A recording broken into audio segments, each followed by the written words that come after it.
So, good morning, everyone, and welcome to Employability 2030 in building India's global education brand. Um, by 2030, India stands poised to become world's largest source of young, talented, skilled people demanding that our premier institutes produce these graduates, compete, excel in the global on the global stage, right? So that's what we are looking towards, and that's what is on the horizons for us.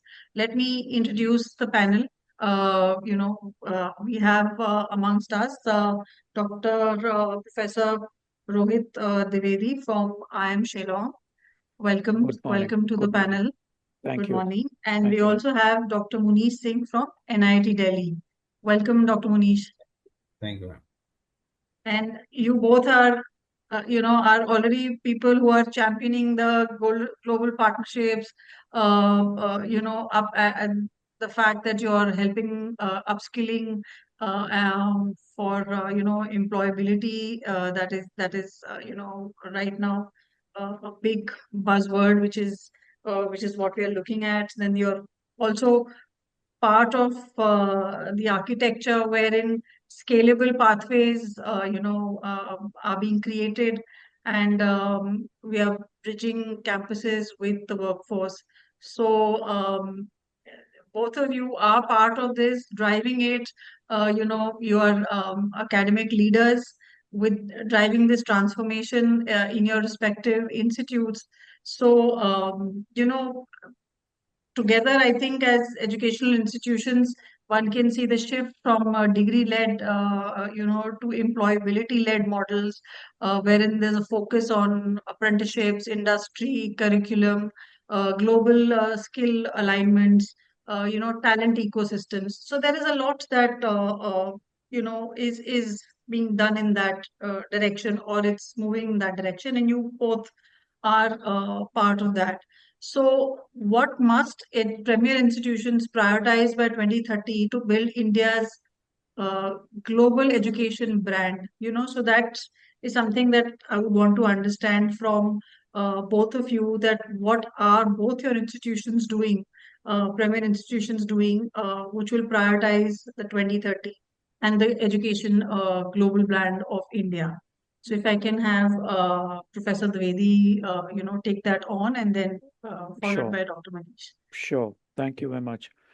Uh, well, uh, in order to address that kind of expectation, what institutions like ours are doing and what we are doing in particular is that we are going out to forge more partnership, not only globally, but also within the country as well. And when we're saying partnerships, those partnerships being an academic institutions as we are for research and teaching and also training our students on campus. So the kind of arrangements which we get into with all our partner institutions are if we could have student exchanges between these institutions where their students also come on our campus and our students also get to. And then, of course, with the NEP 2020, that this is something which has already been mandated at a national level. At an international level, we've always had that provision where credit transfers and credit equivalences were already established. So with each of the partner institute which we get in arrangement with, we establish the credit equivalence. So mapping each of the courses, each of the terms, and ensuring that the student does gains the same amount of content, but a different content at a different partner institution campus, comes back, rejoins the cohort here, and shares his or her experiences with the batch. So that has been one of the ways in order to bring in the global experience inside every cohort, every batch.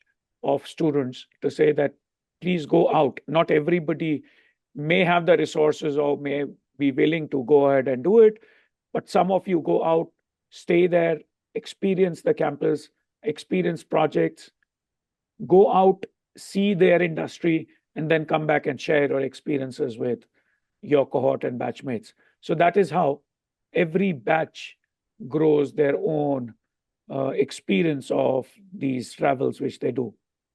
So one, Right. we are getting into partnerships.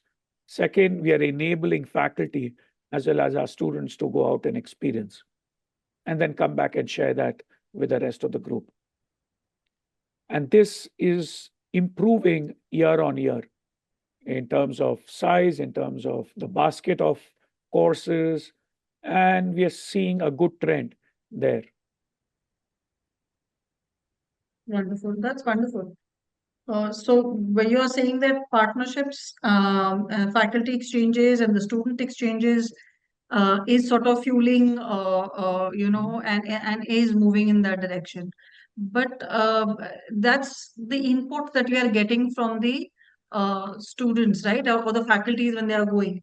How are we actually able to push our brand out? Of course, the exchange is there, but then how are we looking at creating the vision of 2030 of creating that brand, the global Indian education brand? Right. You know, and that is where we've resolved for ourselves at Shillong.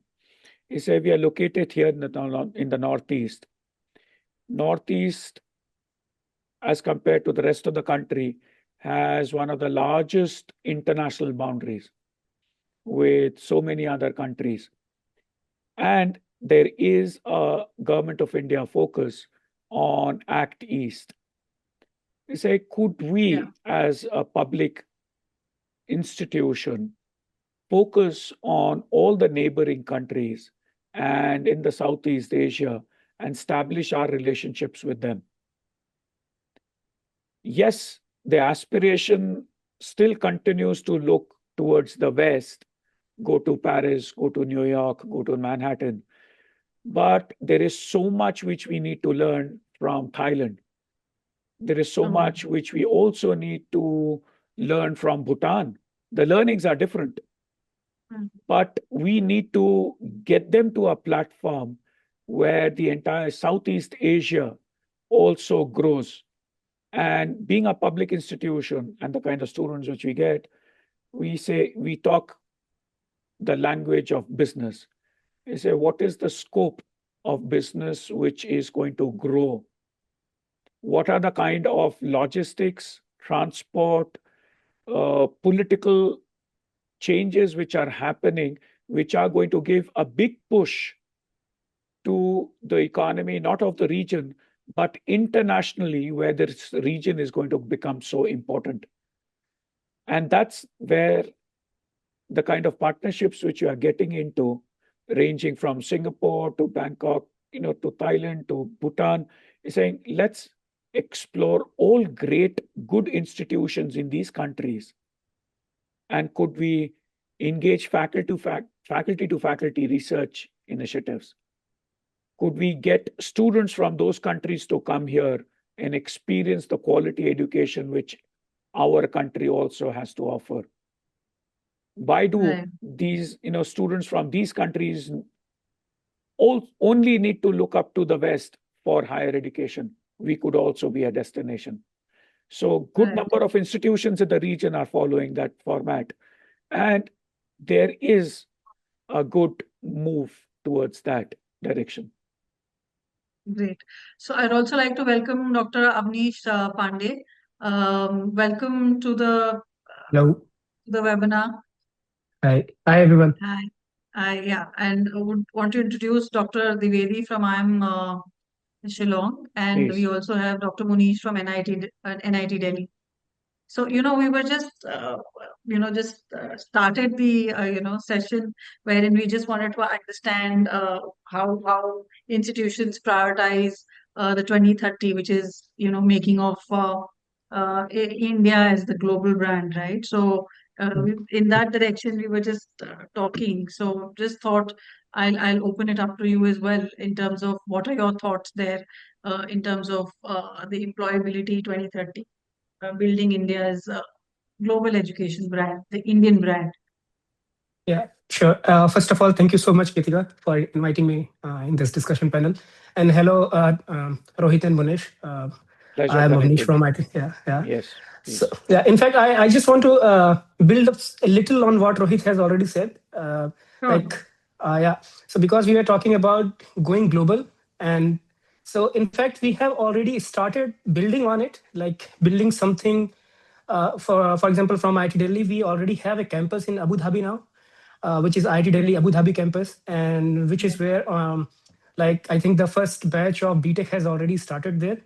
And Oh, IIT Madras, I think they already have a campus somewhere in South Africa, and IIT Bombay is planning to open. I'm not sure, but I think they are planning to open a campus in Japan. So I think now that we have kind of justified and satisfied our own engineering like classes, for example, making good engineers. Now that we are very sure, like we are very confident that we are able to create world class engineers, we want to go global now. And as you rightly pointed out, that this is the right time to go out and seek more opportunities. And one thing, I mean, but I would still say that the going global is a part of giving more exposure to our students.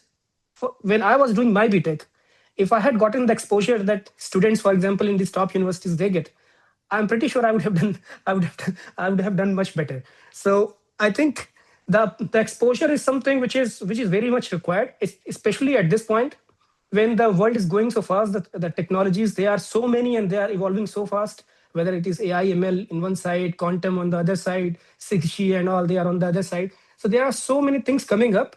So until unless you have the exposure that what exactly you want to work with. So here, for example, our students, a lot of times they are working in one department, they are BTech in one department, that but they eventually get placed into some other industry completely, which is not which works in a very different domain. And at the outset, right. it might look strange that why they are not opting the industry of their own branch.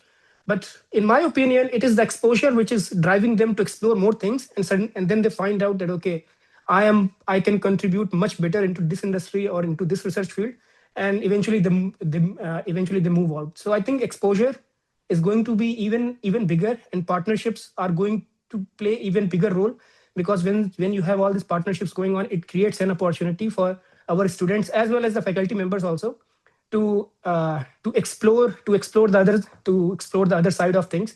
For example, let's say if we have a partnership going on with industry and they might have a problem that we can solve, then that's how partnerships build up, and then we also get exposed to what kind of problems the industry is facing. And same thing happens with, I mean, societal issues as well. So here, for example, we have a club that goes out into the villages nearby Delhi, and then they try to see that the technologies that we have developed at IIT Delhi, could they be employed to solve the problem, to solve the local problems. So we have come up with a lot of different kind of technologies. For example, some people were facing that okay, they have this sugarcane field, but they are not able to properly like churn out more sugar from it. Then it turns out that one of our professor had something in his lab, had developed something in his field, I mean in his lab, and now that those villages, they are actually using that tech. But until unless we were exposed to the society, until unless we were exposed to industry, we will never find out that what kind of problems they are facing. So we are not just going out, we are not just looking outwards in context of within India, but we also trying to now look outwards outside India as well by opening new branches of almost all the IITs. From what I understand, they have this plan of going global now. So in that sense, I think the future is going to be very interesting.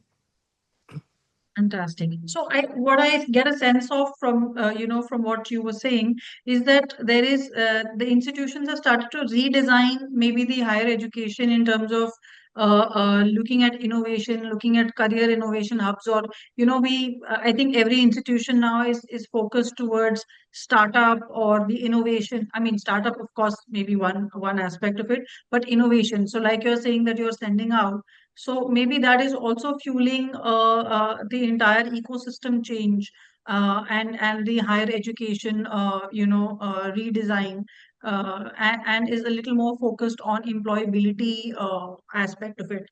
If that's what you've just said. Is that what you're saying? Yes, yes, Correct? yes, exactly. Yeah, yeah. I mean, I mean, what is a startup? Startup is trying to solve a problem, and we get to know more problems when we go out, when we are exposed more to society, to industry. Then we get to understand more problems about them. And startup, then startup is the result of trying to solve that problem. So you are perfectly right that, yeah. I mean, in this sense, we are startups are going. I mean, the employability and startups and all those things, they are all going to come together to solve some problems. And yeah. Right. Dr. Munesh, would you like to add something to what Dr. Avnish has just mentioned? Yeah, yeah. So, Yeah. in my terms, if I can say that employability, that is what the biggest concern as of now in terms of Indian education system, and there is a requirement for the proper reforms. As I said, like in India itself, we are seeing so many technical institutions. They are teaching the courses. Just they are doing their task to complete the course as whatever is given in the curriculum, but they are not focusing more on the skills. So I must say that we should improve our teaching learning practices in the institutions and more focus towards the skills. That is basically going to drive the next generation innovations also.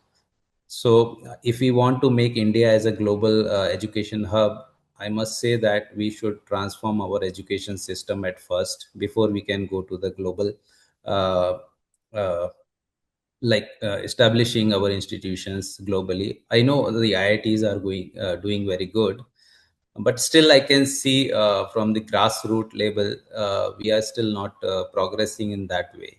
Actually, a lot of industries are these days looking for the skilled labors. I must say labors because they are not giving us the equivalent pay like foreign engineers were getting for that particular kind of work. So they are outsourcing their work, and we are just producing the labors, kind of.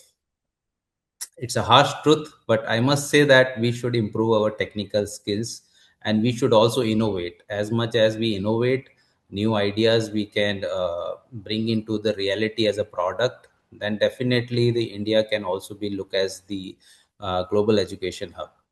And adding to these aspects, I must say that Indian institutions first look at themselves, what they are doing it before they can go to the global. First, they should improve their own infrastructure. They can pump a lot of money in the research and all skill development. Because I have worked in different institutions, centrally funded institutions only, and I have seen almost the same scenario. We are just focusing on the curriculum based educations. Neither we are improving it, neither we are changing it. And although if we can do something in addition, then we are finding difficulty in terms of infrastructure that what we have as of now. So what are your suggestions towards redesigning the structure or the curriculum in a way that it impacts and ensures employability?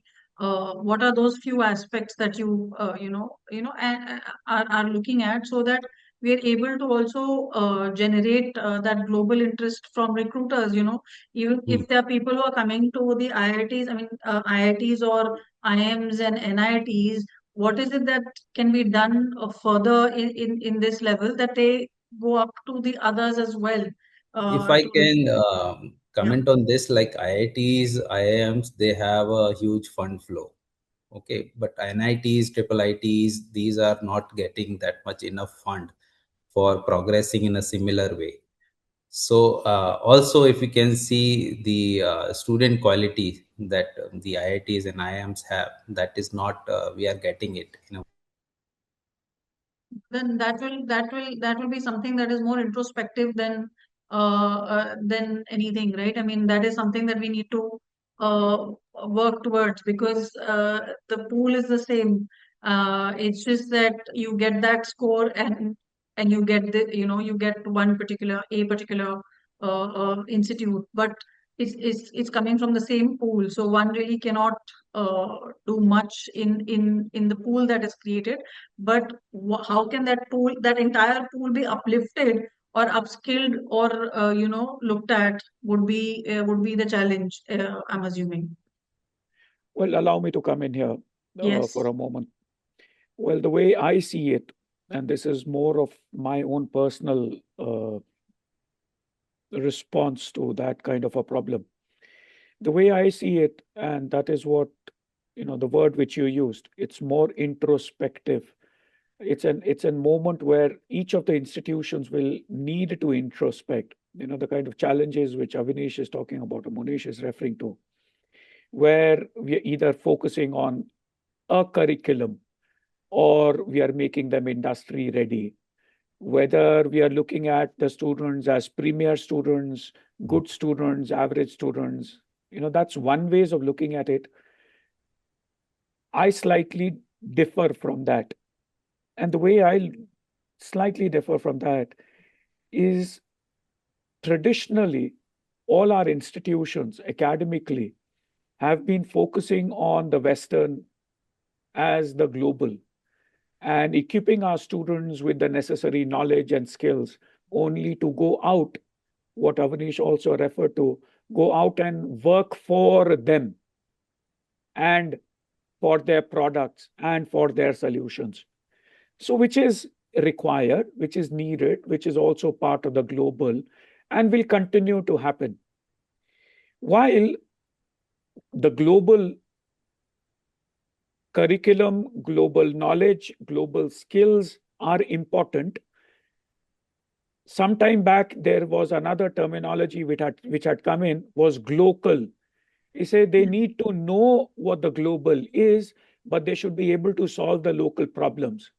Right. One of the ways by which our country is trying to solve those problems is to create innovation, is to trigger new initiative, is to bring in the kind of startups which Awanish was referring to, because they are going out and solving a problem of the community, of the local problem, and using the technology concepts, theories which are more global. There is another level to it, and which is the local. And the local is not any inferior to the global.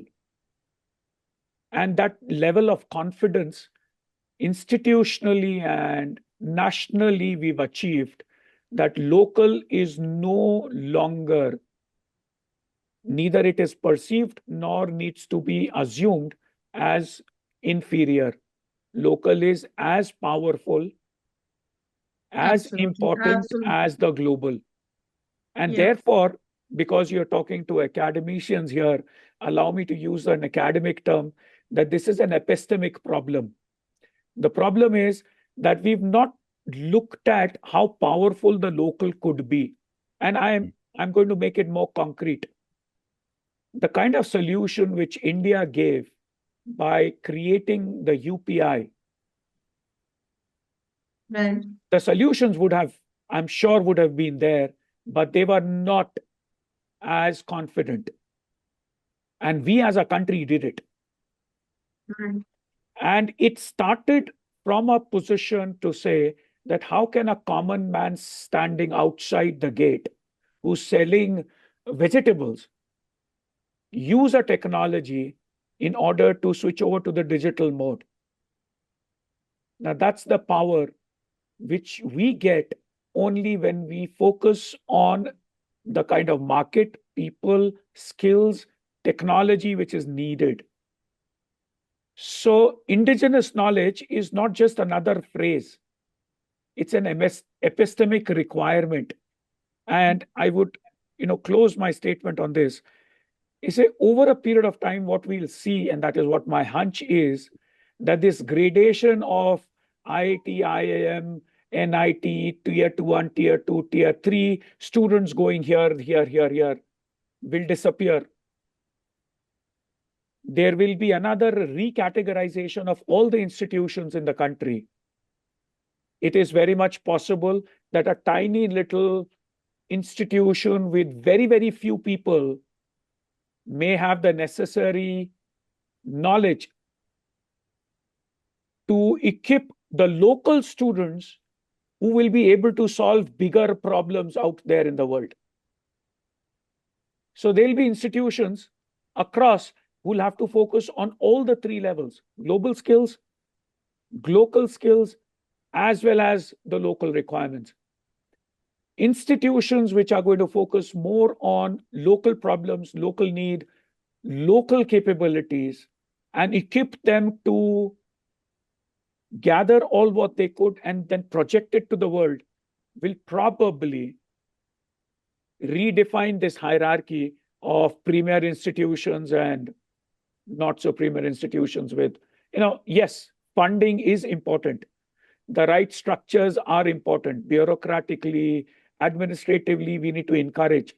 But given the situation, and this is again not just a statement, Global South is no more a political jargon. It's a reality.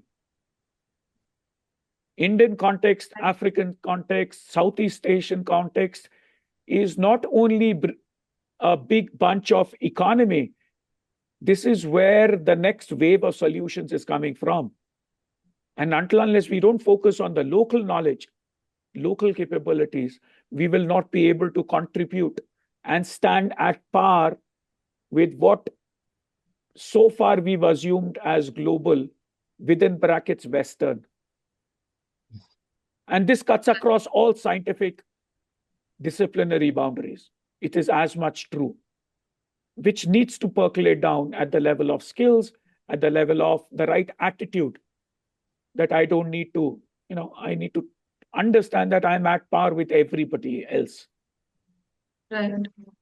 But it is also, I mean, I do understanding that, but it's also true that sometimes you need the resources, like how we talk about, the environment, the exchange. You understand from what's happening. You go out, but then sometimes you have to be provided a certain set of resources which will sort of springboard, the institution or the person involved to take that leap or to take that jump or to evolve, right? So I think that is an aspect that also cannot be ignored, No, right? it cannot be. But what I'm only requesting there is that this is important, but this is not the first.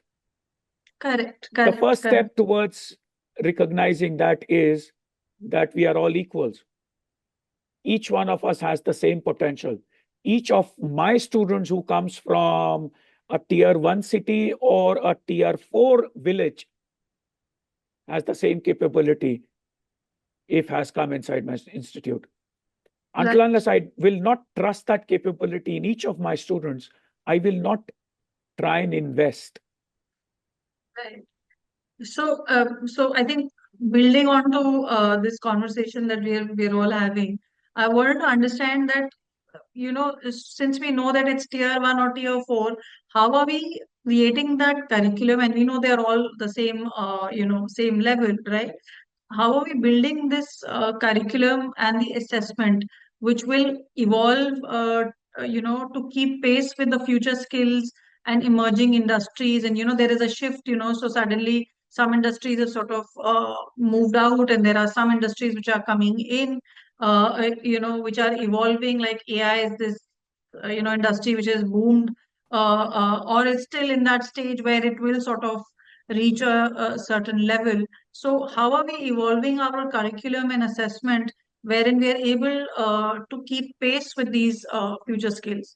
If I can have Dr. Avnish or Dr. Munesh also sort of join into this. Yeah.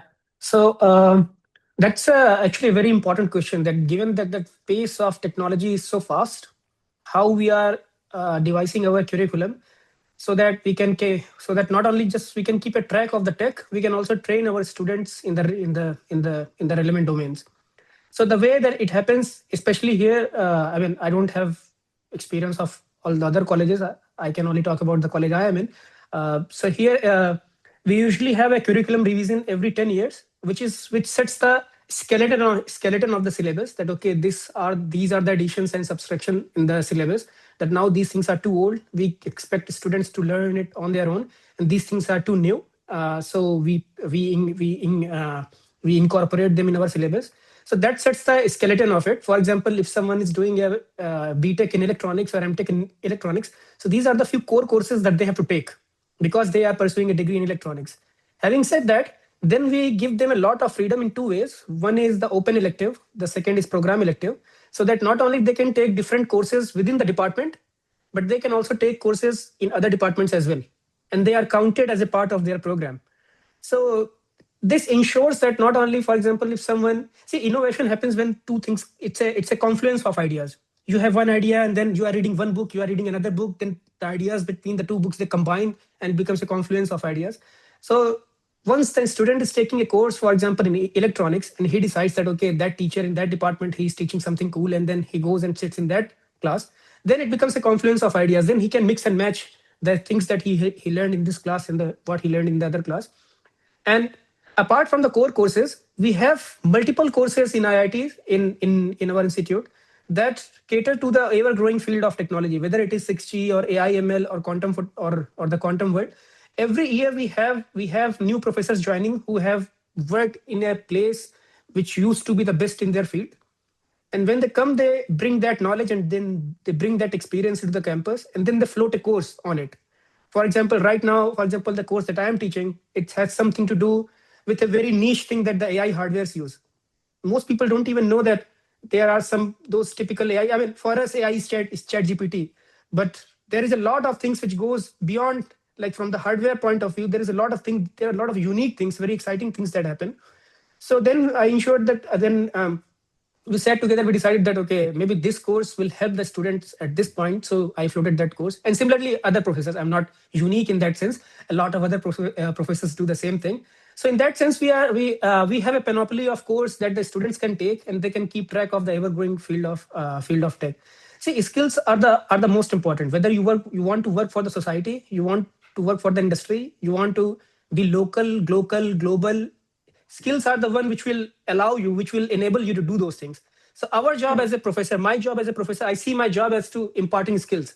Like my students when they come, and I mean, and it also comes from a place of, as Munesh was saying, that there is a layer of students, the category of students. And I so hate that statement because I was that student. I did my BTech from Triple IT. So I ensure that all my students get the same treatment. I make sure that I invest as much time. A lot of my time goes into devising the syllabus and preparing the material for the class. And this is how I am doing my part. That I ensure that if a student comes and takes into my class, I have put enough effort so that I can equip him with enough skills that then he can decide on his own that he wants to contribute to the society or to the local community or to the global community. Then he can decide it on his own.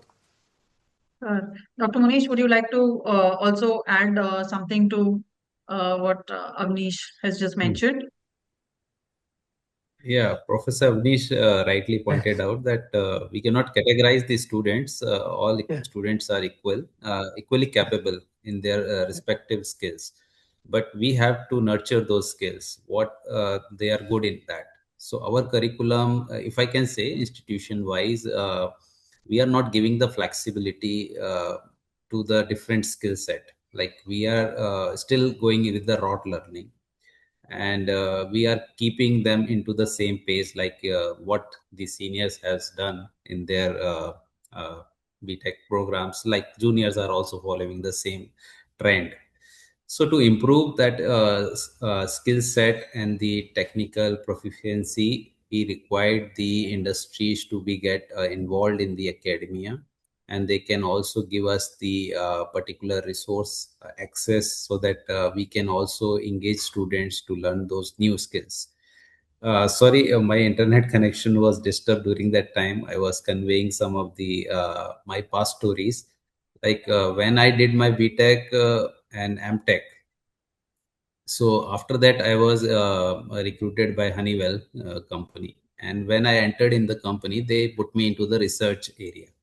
So I was completely unknown to any of these skills, whatever they are doing it. So they are doing completely different work what we are teaching in the academia, and the skill set that is required, I have learned it in their libraries only. When I was there in the company, I learned from their peers. Then I have just made myself ready for that particular work. So that kind of gap is too much, if I can say, in our academia as well as the industry, what they are doing it. And we are seeing that in the area of computer science, we are seeing so many changes. Basically, the technologies are keep on changing so fast that we are unable to match with our curriculums and all. And if you can see, we are living in the era of AI and chat GPTs. So student these days are utilizing these tools not to upgrade themselves, not to learn what is the basics behind that implementation of these chat GPTs. If we give some assignments, they were simply copying from the chat GPT. So that is also somehow the technologies are improving the living standard, the way we are working, but they are also degrading our brain, our skill set, what we known to for that. So India is already some time back very skilled in terms of doing their particular task, and we must require that students should learn these technologies not from just to use them, they should also learn to implement them.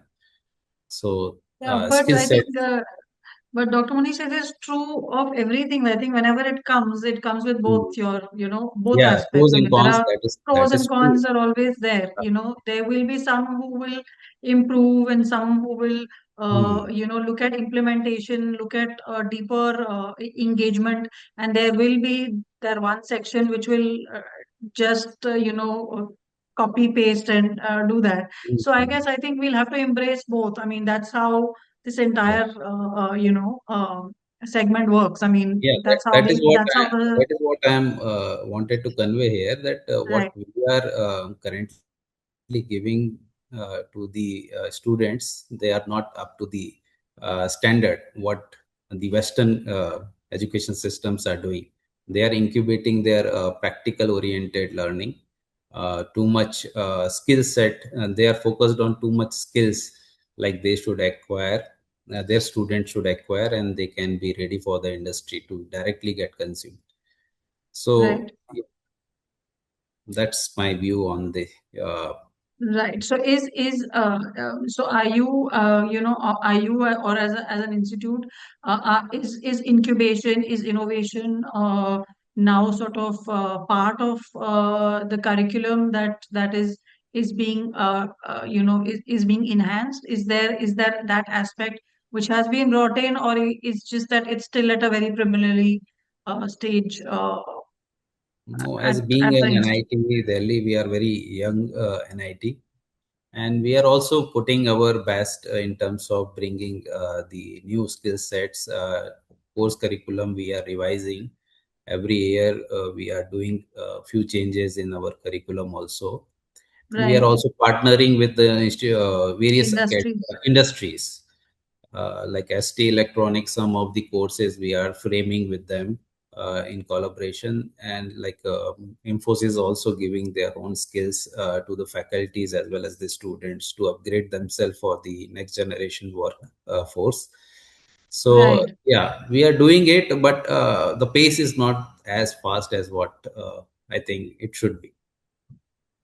Yeah, I guess I think every thing takes its own time to evolve and sort of look at. There could be some which will be a little more fast paced and some maybe not to your liking, but it's of course it's moving in that Hmm. direction, right? To bring in Professor Rohit, I wanted to understand what are the changes that you have brought in terms of these industry engagements that are sort of helping shaping the curriculum at IIM. Right. Uh, so what we did in order to get at that level, amongst the IIMs also, you would understand that there are, institutions which are much older than Shillong, and there is this need to not only the need but also expectation to deliver the similar quality of competent managers to the industry, because the industry does not differentiate between who's from Ahmedabad, who's from Shillong, till the time the capabilities are maintained. Yeah. So in Right. order to do that, and also focusing on the national mandate to grow global, what we also launched was the initiative to get accredited, which is more applicable for management schools, is get accredited with the international agencies. So there is AACSP, there is EQUIS, there is AMBA, and say in order to get accredited for them, what you need is to lay down certain global best practices so that the content and the quality of education gets assured. Now, with my own personal experience and learning out of that exercise of doing it here along with the colleagues here, what is expected of all these institutions is the necessary openness. Right. You know, what Awanish was also referring to and what Munesh is also hitting at. You see, if the faculty is going out, connecting with the field, and that field could be the sugarcane field, and that field could be Schneider Electric. Right. If the faculty is going out, engaging with the industry, engaging with the community and learning, that learning is going to come back inside the class. While a curriculum is something which needs to be done maybe annually, maybe 3 years, maybe 5 years, maybe 10 years, it's all right.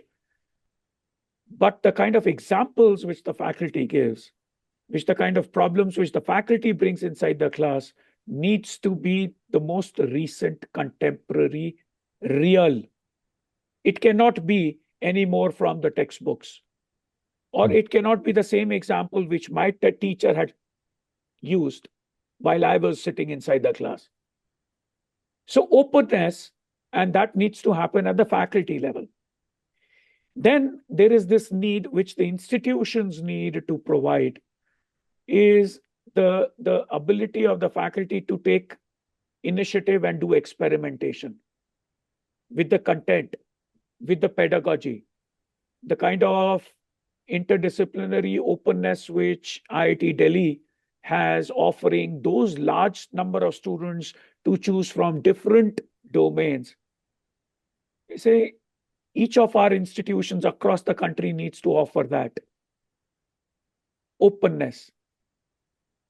Believe that experimentation is important, both at the institutional level and at the student level.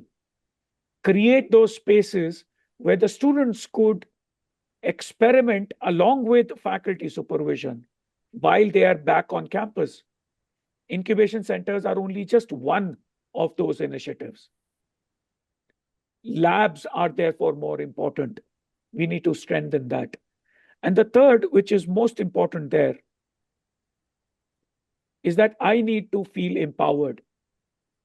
And somebody needs to give me that freedom to accept that.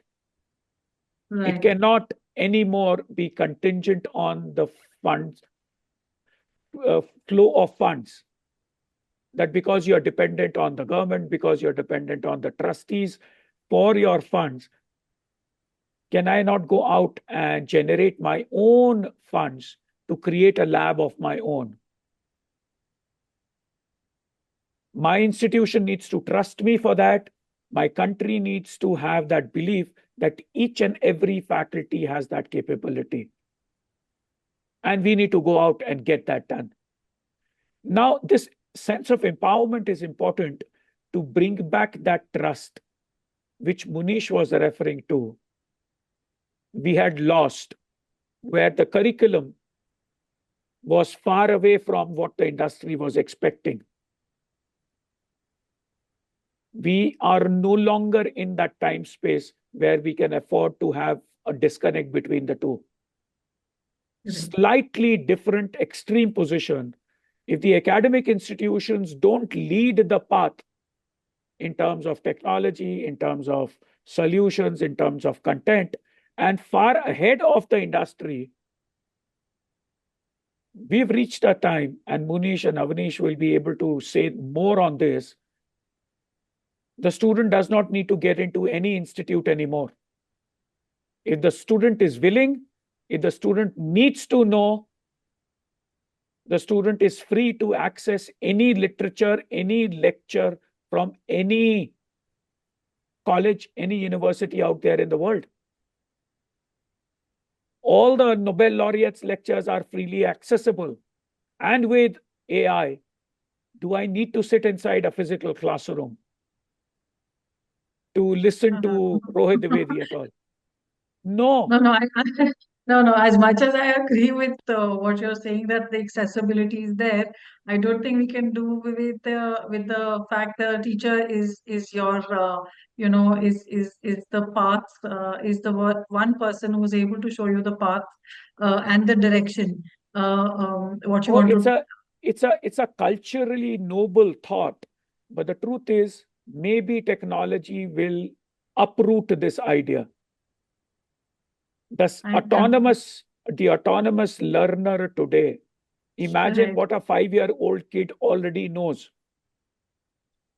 As a Yes, father, as a mother, we may not know. yeah, right. What one only needs to do at age 5 is to start getting into self-directed learning. And imagine after class 12, the student comes inside my class and I am repeating a lecture using the same old textbook which my teacher had used. I'm saying, if I'm not fast pacing and engaging, so if I'm continuing to give the same assignment which my teacher had given to me, the students will come back with a ChatGPT answer to me. It is my capability to rewrite that assignment that the students are required to use the ChatGPT and then come back to me with a solution which I could not think of. So it's an Of course, institutional. that of course. I mean, I do understand, and I do hear hear you when you say it's an individualistic thing. It is not dependent and all of that, of course. But I think somewhere, having said that, there is still sometimes, as institutions, as the entire education sector, I think one push is there. But I am seeing that has evolved. I mean, it's different from what it used to be in our times to what it is now. So there is an evolution which has happened, and in the last few years, even more.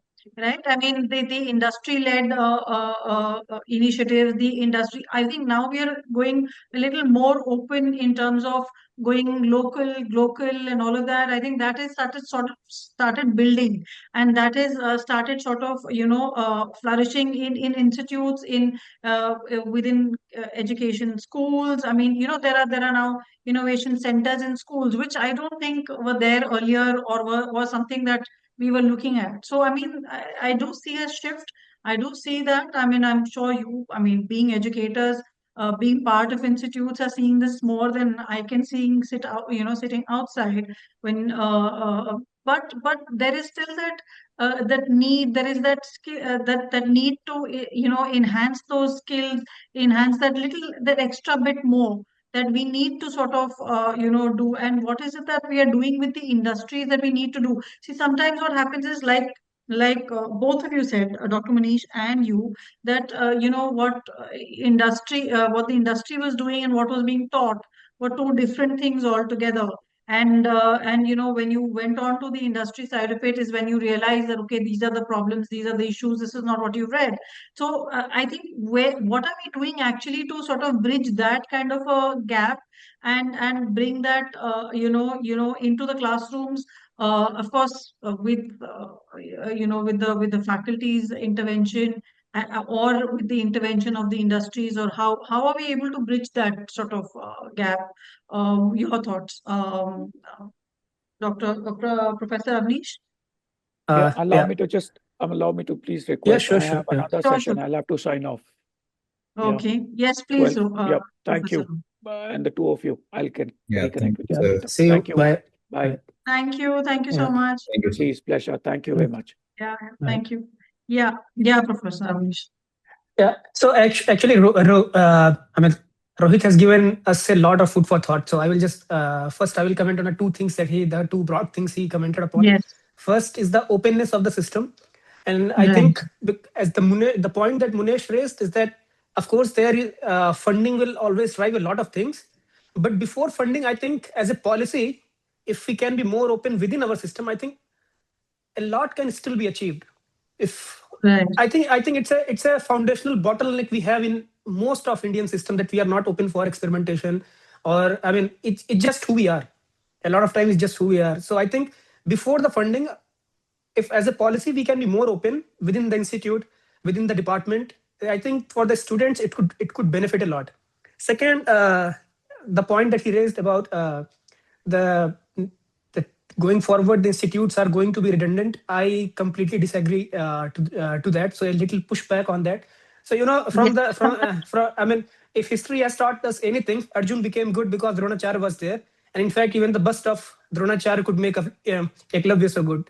So just to give you an example, when I have to take a 1 hour class, I usually prepare it for usually it takes me 6 to 8 hours to prepare that class. So that the Yes. students, yeah, so that the students can get a condensed 1 hour version of what the concepts are. Now, if you ask, if like fundamentally there is no physics law or mathematical law that disallows them, that they cannot understand everything on their own. But if they come to a system, then the system enables it. Like they don't have to invest 8 hours for everything because a professor is doing that job for him. He invests his 6 to 8 hours to teach them 1 hour course, so that then they can build over it, right? I sure, taught them a class, then with that condensed 1 hour form, they can go and build over it. And, right, and as a policy, I mean, this is just personal. This, yeah, as a policy, I have realized that if next year, if my classes are taking less time to prepare, it fundamentally means that I'm teaching the same thing I taught last year, which kind of then propels me that okay, I'm not doing the right thing. I have to build up on what I have already taught them. It could be from the point of view of the content, or it could be from the point of view the way I am teaching it, the kind of examples I'm giving. But overall, I think that institutes are not going to go anywhere. Everything is available on YouTube, but we don't see AI/ML engineers coming from YouTube. We don't see very good chefs coming from YouTube, but just because they went and saw Manjula's kitchen and suddenly they became very good chef. We don't see that. All the athletic videos are there on YouTube, but we don't see sand bolts coming from YouTube. Uh, the system is required. In fact, in my opinion, and I could be completely off the charts here, I think we need more institutions. It's just that the openness should be more, so that we are not just driving herds of people to just follow one typical thing, and that's it. So openness should be there. That should be the foundation, but the institution should be more. As an institution, we should also reach out more. For example, let's just say that the course that we run, IIT Delhi and TeamLease run together, the semiconductor course that I am coordinating. In the first right, batch, actually, I was surprised that there is so much of hunger of knowledge in the students, and it was very surprising for me, and it kind of puts a burden on me also, because now I have to satisfy so much of hunger. Because Mm. right, when I'm teaching the class here at IIT, there is a basic mathematics that they know. But if you have to teach such a challenging class that people are coming from all over with so much of a different background, so it was a challenge for me. And what actually surprised me was the hunger, that they are so hungry for knowledge, that I have to like now I have to invest so much in preparing my course. And it kind of molded me as a if I use the cliche version, into a better person as a better teacher. So I think going forward, teaching is not going to go away. Any kind of teaching, it could be coaching as that's an right. for Yeah, an athlete, it could be teaching in the class. It is not going to go away. In fact, we will require more teacher like better. Munesh, more teacher, hopefully more teacher like me, who actually are thinking a little bit more than is required from them, so that we Right. can we can we can drive as a nation, as a society, we can drive much more quicker and together. Right, Yeah. right, right. And I so agree with that thought, and that's why I sort of interjected him also. I said, so the teachers are not going anywhere. You need that direction any which way. As far as I understand, I mean, as much as I understand that there is a lot of information available and you have the access to that information, you can take away the teachers because that is a very, very important aspect. Now, moving in that direction, I mean, what are the kind of ecosystems that we can create for ourselves that we are able to have the kind of class that you're having, which is kids who've got the hunger in them. So, what is it that we can do as ecosystems which could be created, to sort of, um, you know, to enhance the curiosity in students, to enhance that hunger in students? What is it that can be done? So on that aspect, if you can sort of, if both of you sort of, please feel free to, uh, you know, I uh, think, in my perspective, we should give the experienced learning, basically practically oriented learning exposure. right, That may give them more learning experience, like what they are learning, they can basically correlate. So just not only the theory, but practicality is must. As engineering, they must know basically how to fix the things, how to basically improve the things, and how to optimize the things. So they should also giving more flavor in terms of like how you can improvise this particular system, and what could be the research that you take from this course, and then you can follow up towards the next. So in that particular sense, I must say that they should go towards the experiential learning, and right. do some practical. And that you're also thinking that will also help build the brand, the global brand of Indian education system, Exactly. and also look at employability, with these skill sets, which will sort of generate through this experiential learning Mhm. aspect. Is that is Exactly. Yeah? Yes, yes. Avnish, would you like to add something here? Yeah, pay us more. That Yeah, that is obviously That is true this. in all see, aspects. I think yeah, there's never a see, debate on that. yeah, I would say, I would give you an example. When I was in school, so there are always teachers who teach well. There are always teachers who don't teach well. And but later on, when you find out that how much those teachers were getting paid, then we Hmm. we get this revelation that they were teaching us. That itself was a lot of doing from their part, because the Right, peanuts that they were getting paid. So I mean, teaching in one sense, it has always been considered as an altruistic job. Guruji and like Charada yeah, Spursh, all the right, yeah, altruism has always been associated with the job of teaching. But if we right, really want to like increase the standards of our teaching, of course there are institutes like NIT, IITs, IIMs, where and it's like self-boasting as well, that there are good teachers, but a lot of places we don't get that good teacher who can inspire students. And one of the Hmm. reasons is that they don't have any incentive. You pay them more, they will get some incentive to teach well. So from me, I mean, if the government is listening, increase my pay. Even we system thank has them. to bring some All right, flexibility, like faculties are just going through the pathways that they have decided. That's how the system should run, that's how the classes should take. So there is right, definitely need some flexible system for the faculty, so that they can also innovate themselves, uh, not right. just restricted and bound to be the particular pathway to be just follow to complete the things and done this it right. We are not like a robots, na? We are intellectual, and we are keep on imagining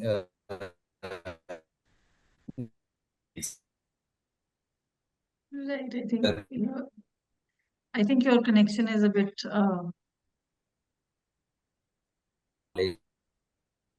Dr. Monish, I think the connection is a bit, the next there is a generation. issue with So their there's connection. not.